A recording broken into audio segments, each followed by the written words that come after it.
The next point is death gives life purpose. Now, I hear this one a bunch too, and there's actually a popular video, I think Neil deGrasse Tyson, and he says that exact same thing. Like, the reason why I want to live is because I know that I'm going to die eventually, and that's what gives my life purpose, and that's how I know that what I do matters. But I would argue that's actually kind of the opposite.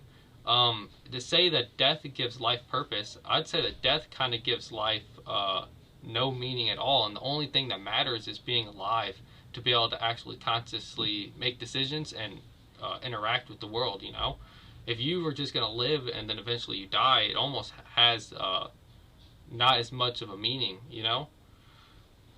I would say, to be generous, I would say maybe death gives life urgency. Yes. But I think it's even kind of a not a fake urgency, but it's kind of one of those. I don't think I think primitively, when we only lived to be 20, 30, 40, 50 years old, primitive humans and stuff, that was useful because we needed to advance all these things. We needed to take care of our family and we needed to just do all these things to ensure their species survival back then. But in modernity, I think there's a lot of other things that can give life purpose, and besides just the fact that the Grim Reaper's coming, funny enough, it gives us the urgency to try to defeat death, and to cure aging. Maybe the reason that maybe it is true, and I think life, to be generous to it gives life gives or death gives us a sense of urgency for life and the ability to conquer things, and especially if we weren't living to be very, very old, to make the species survive and things like that in our primitive times, we needed a sense of urgency to make sure. We needed to see people die to understand that that's going to happen to us, and then we need to accomplish all these things before that happens and make sure our family and genes continue and things are taken care of.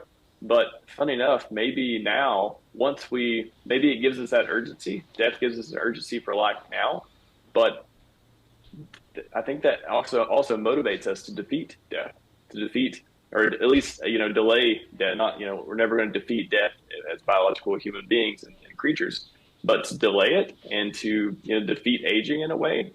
After that, I think I believe everyone in life makes up their own purpose. Their own meaning comes from whatever you want it to be. It doesn't have to be from you're gonna die at a certain point. But I think that that'd be cool if death gave us the urgency to produce and defeat aging in life, and then once we get past that point, we really get to take on our own meaning and things like that. That'd be pretty poetic. But yeah, like I said earlier, wanting to stay alive is the most natural thing there possibly can be. Death can motivate you to live a fuller life, and it's other things motivate people too, like legacy, generational wealth, business continuity. I mean, there's all these examples of like grandson screws up the family business, or granddaughter is not interested in taking over all this stuff. Elon, I will give him credit for trying to ensure the survival of the species, for wanting to make us a multi-planetary species, going to Mars. That's his whole mission. All that stuff. Although he says he wants to die on Mars, and I'm like, you keep mentioning death. He's sounding pretty pro-death right now. Yeah, exactly. But I think a lot of highly intelligent, creative individuals, they just want to keep doing their life's work. They just want to keep kicking ass. And then just people, I don't know. Like I mentioned earlier, the people on their deathbed, I don't think they wish that they worked more hours. I don't think they wish that they ran more errands or they did all these things. They wish for more time and to use that time for their loved ones. They wish to use it to do things they didn't get a chance to do. And that's what we want to do. We want to give people an opportunity to get more time and to live a healthier life. And the motivation is just up to you. Yeah, they definitely do. And imagine curing something such as aging, and even curing death eventually. What that shows, what could be possible for the future. So if we were able to accomplish something so radical as that really shows that we could accomplish basically anything that we set our minds to as a collective species. So I think that really goes to show what could be done in the future, because I really do believe that this is something that will happen. I think aging will be cured eventually. And that